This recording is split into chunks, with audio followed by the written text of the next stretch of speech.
Mr. A.K. Bhattacharya, welcome to this discussion on India's foreign trade and more specifically on exports. We understand that, in this financial year, the first 10 months, we have clocked somewhere around, $640 billion, and Commerce and Industry Minister, Mr. Piyush Goyal, has expressed confidence that the country's merchandise and services exports would touch, $750 billion this financial year itself. How easy or difficult would that target be? It is not going to be a difficult target to achieve a figure of $750 billion of exports of merchandise and services. And because if you look at the published data in the first 10 months of the current financial year, that is from April 2022 to January 2023, you will notice that total exports till the end of the 10th month has already crossed $640 billion. Now, at that run rate, in the next 2 months, you have to get about $110 billion more. So I don't see any problem in the government and the country achieving that goal of $750 billion of exports in the current year. Now, the important point to be noted is that $750 billion will actually mean much lower growth than what we achieved last year. In the sense that 2021-22, we achieved a growth of around 40% to come to $676 billion of merchandise and services exports. And in the current year, if we meet $750 billion of target, our growth rate will be about 11%.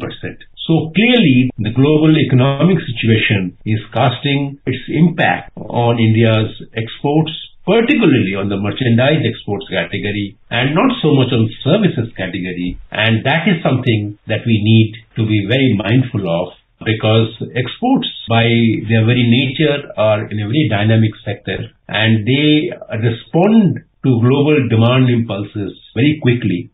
So if the current rate of growth is just around 11% till January, and the whole year would probably end maybe around 10% or 9% growth, because there is some sort of deceleration in the growth that you can see. As a matter of fact, in January itself, we saw the merchandise exports actually declining. Therefore, we have to be very mindful, very cautious. But as I said, $750 billion target of exports of merchandise goods and services is not going to be difficult at all. Mr. Bhattacharya, we have seen that the last almost 2 decades, services exports have kind of overtaken merchandise exports. And, at times we see that there is a major, downward trend, different sectors also. Although in India we have, different export promotion councils, whether it is for the gems and jewelry sector, whether it's for textile exports or marine exports or engineering goods exports. Do you think it's time to, shake up these organizations as well, the export promotion councils, and to make them more proactive and see to it that what minor tinkering is needed in the government policy so that our exports in goods actually increases?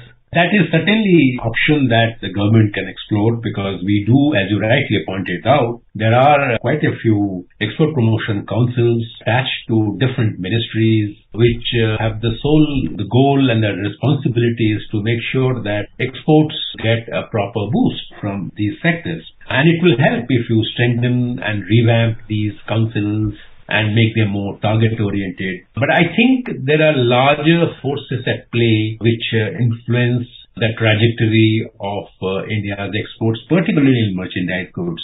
One is something that is a little beyond our control. That is the global economic situation, its trend. There is no doubt that export demand in the country, the whole world, showing some sort of tepidness in a sense that economic growth prospects are not looking that bright. If you take a look at both the IMF prospects and the World Bank's prospects for the coming year, you see that growth will not be very, very robust. So if that doesn't happen, then it is very clear that our exports will also suffer, because exports are directly linked to the pace of economic activity. So that is one pressure that we need to contend with.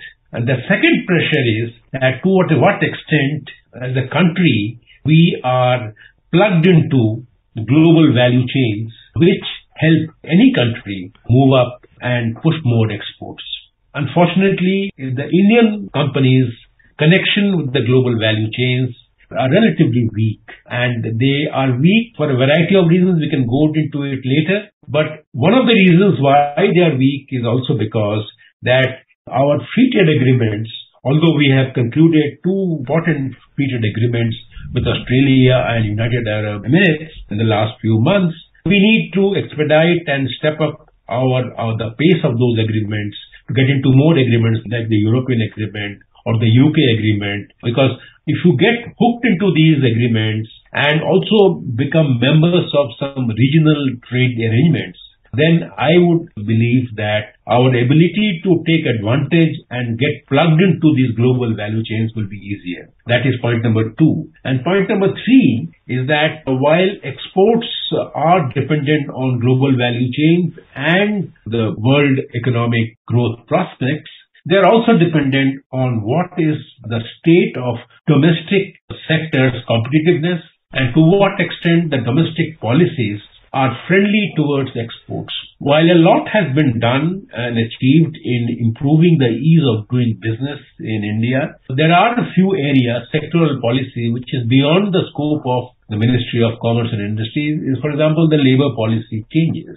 They need to be reformed. There are also some issues with regard to financing of exports. While the production-linked incentive policy have done quite well in some sectors in boosting exports, particularly in the mobile phones, in other areas, the production-linked incentive scheme is probably yet to show the same results. Maybe it's too early to expect those results, but it is a point that needs to be understood and examined and see what more needs to be done to plug those gaps. Therefore, it is important to strengthen promotion councils, but it is equally important to look at all those 3 areas that I just now mentioned.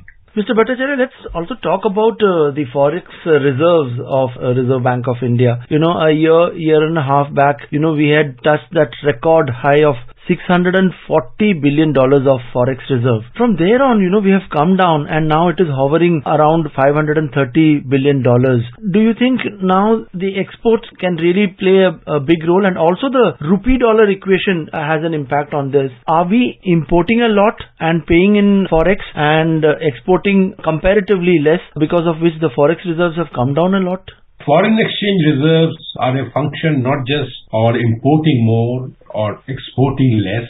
It is also a function of how we use those foreign exchange reserves that we have for managing our currencies. So if we have lost a little bit of our forex reserves, it is also due to the RBI's well-considered policy of reducing volatility in the rupee-dollar exchange rates in the market.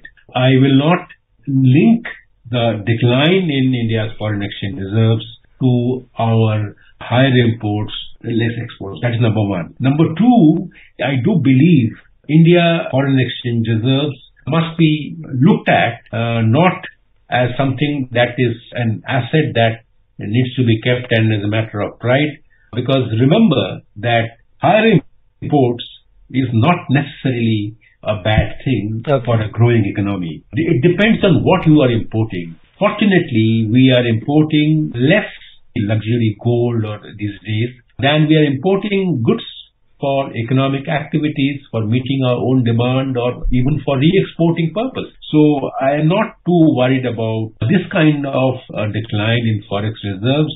And actually, we are sitting on a very comfortable level of forex reserves at this point in time. Mr. Bhattacharya, before we conclude, I want to bring in this point that in the last 1 year, ever since the Ukraine-Russia war started, India has been importing Russian oil, and through a special arrangement called Vostro accounts, wherein, we pay in rupee itself in our own currency, and whatever imports are, they are offset with that Vostro account, and they are balanced rupee denomination itself. Can we have this kind of a special arrangement with other countries also, where we can pay in our own domestic currency for both exports and imports?